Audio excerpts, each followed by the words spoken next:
It's a bird. It's a plane.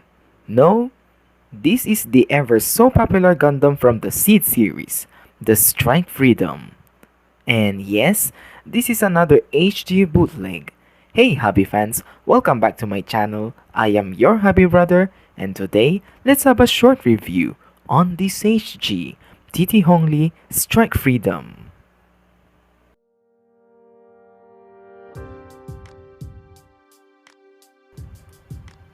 This is my favorite in the series. Well, it is piloted by my favorite character, Kira Yamato. The mobile suit tuned to meet Kira Yamato's needs, just like its predecessor, the Freedom Gundam. It is primarily armed with powerful ranged weapons.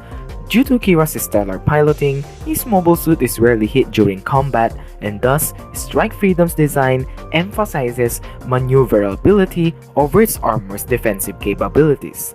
Though beam shields were installed as a compensatory defensive measure as we see on the anime. I really love how it resembles the looks of the original Freedom Gundam.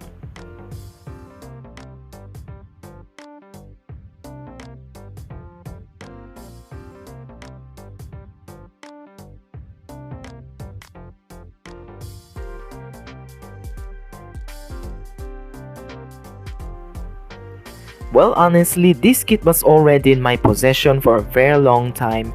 I bought this 3 or 4 years ago as far as I remember. In that time, I don't have much experience when it comes on building these things. And I really don't know what's the difference between an original and a fake kit.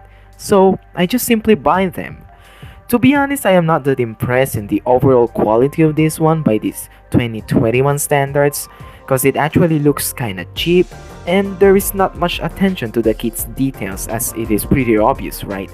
But deep inside, it has a sentimental value for me, since me and my computer teacher built this together inside the school campus way back in year 2016 or 2017, I guess, as far as I remember.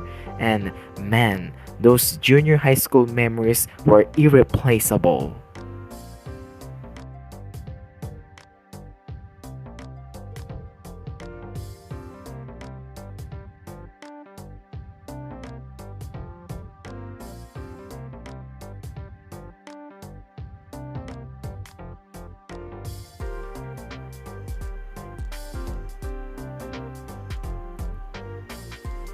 Though it looks pretty simple and straightforward, this kit comes with a lot of armaments and other gimmicks as well.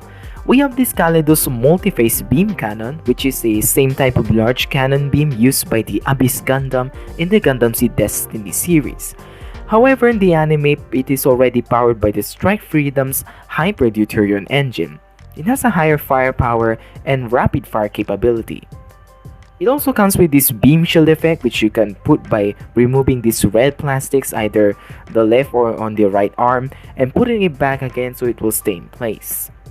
We also got these two Xiphias railguns mounted on the suit's waist, and which are a upgraded version of the railguns from the original Freedom Gundam.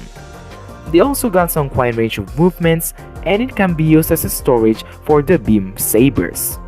And speaking of the beam rifles, the rifles can combine to form one long-range beam rifle, in a manner similar to that of the Buster Gundam's main weapons. As such, the rifles can be used to hit enemy units in various ranges, and Kira's habit of taking out multiple targets at once is enhanced with the use of 2 beam rifles instead of 1.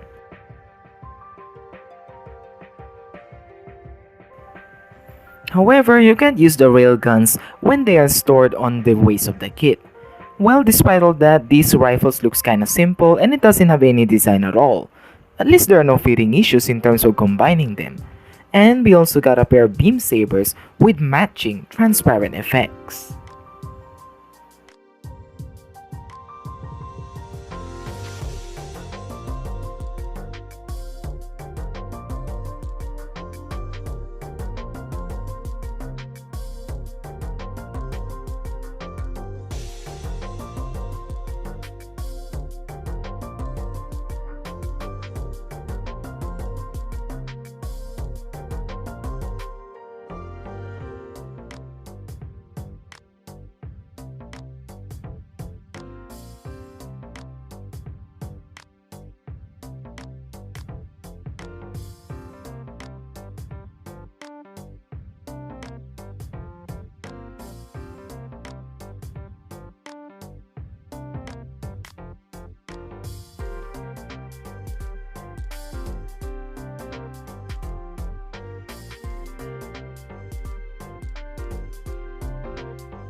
And I forgot to mention about its wings feature. Well, it is not only just wings, but these are remote controlled beam weapons, or should I say, Dragoons. The Dragoon system is the Strike Freedom's newest feature and two Dragoon pods, each one with an MA-ATV beam assault cannon which are stored on each of the 8 wings.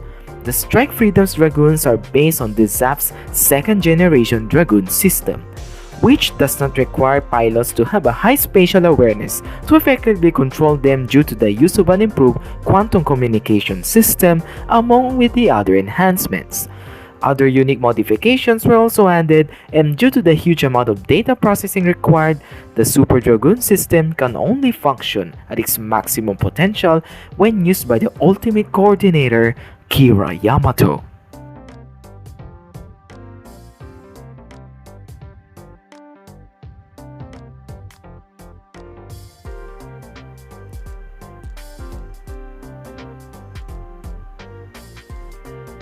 This kit also comes with these pair of transparent plastics for the Dragoon beam effects.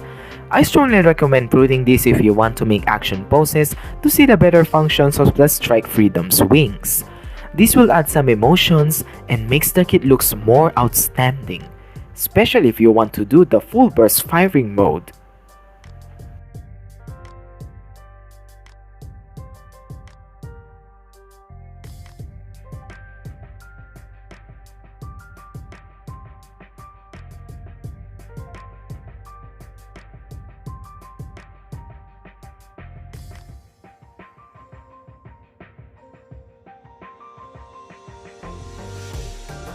In terms of the kit's articulation, it can at least pretty do the basics for high grade. You can move its arms 90 degrees and bend its knees pretty well. There's also a range of movements we can do in its shoulders. The wings have a lot of decent movements, so you can swivel it back and forth just like the railguns. You can adjust the height of each wings the way you want it to pose it. However, speaking of the ways, you can't move it. And I forgot to mention about the kit's gold plastic and polycaps. It looks cheap but pretty acceptable for its price range. It makes the kit quite different from the others. Well, in terms of its stickers, I didn't expect too much from a bootleg, but at least it sticks pretty well. Well, almost. However, don't like its orange color. As far as I remember, the original color of this part of the Strike Freedom is actually red. The joints are sturdy, but it feels quite stuck at the same time.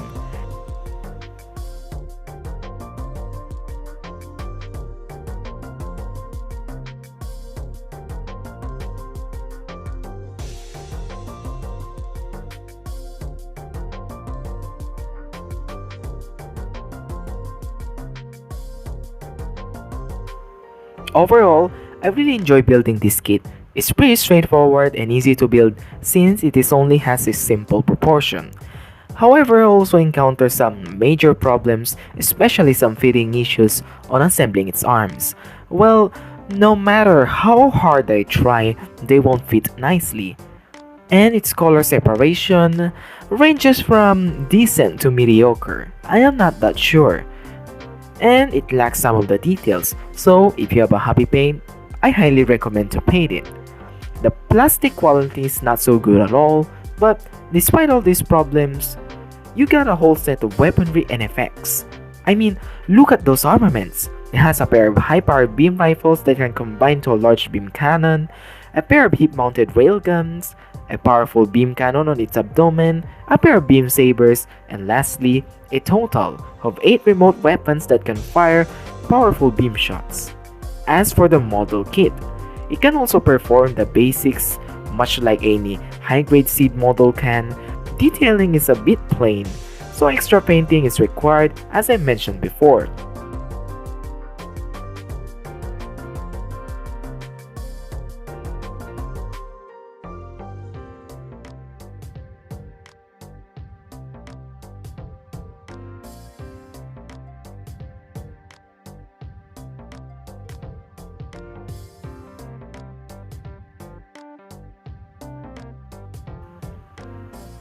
The proportions are quite off.